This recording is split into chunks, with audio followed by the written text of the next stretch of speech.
अक्सर यह दावा किया जाता है कि मुसलमानों की तरह हिंदुओं में भी पुरुषों को एक से अधिक विवाह करने की छूट रही है। कुछ राजाओं के उदाहरण दिए जाते हैं कि उनकी कई रानियां हुआ करती थीं। सत्य यह है कि हिंदू धर्म में एक से अधिक विवाह की अनुमति नहीं है।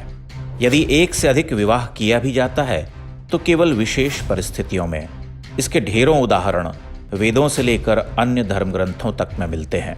वेदों में स्पष्ट रूप से एक ही पत्नी का विधान है। ऋग्वेद के विवाह सूक्त में लिखा है, इह एव स्तम मावि यौष्ट्रम विश्वम आयुहवि अश्नुतम। अर्थात हे वधू और वर, तुम दोनों इस गृहाश्रम में स्थिर रहो, तुम्हारा कभी परस्पर वियोग न हो और सदा प्रसन्नता पूर्वक अपने घर में रहो। ऋग्वेद में ही लिखा है कि एक समय में 2 स्त्रियों से विवाह करने वाले पुरुष की हालत रथ के 2 धुरों में दबे घोड़े जैसी हो जाती है। हिंदू विवाह में पत्नी और पति एक दूसरे को जो वचन देते हैं उनमें 7वां है, परस्त्रियम मातु समाम समीक्ष स्नेहम सदा चेन्मयी कांतकोरिया वामांग मायामी तदा त्वदीयम ब्रूते वचः सप्तमंत्र कन्या।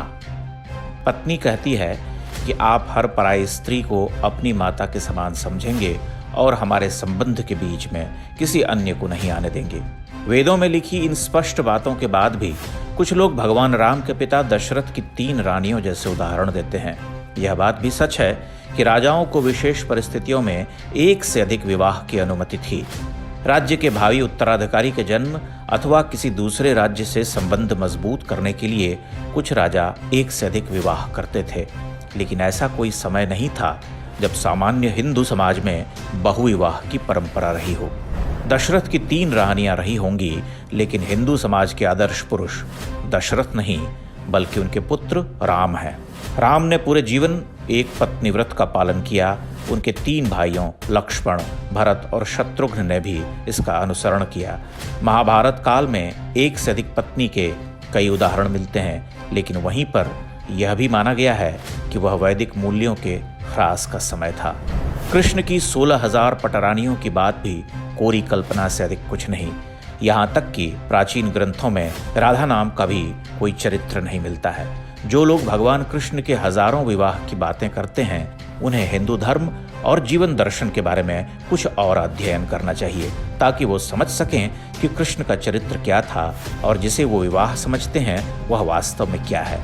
अंग्रेजों और वामपंथी अनुवादकों ने वेदों के कुछ श्लोकों का गलत अनुवाद करके यह साबित करने की कोशिश की है कि वेदों में बहुविवाह की अनुमति दी गई है। वे हिंदू धर्म को अपमानित करने के अपने प्रयासों में काफी हद तक सफल भी हुए हैं, लेकिन इससे सत्य नहीं बदल जाता।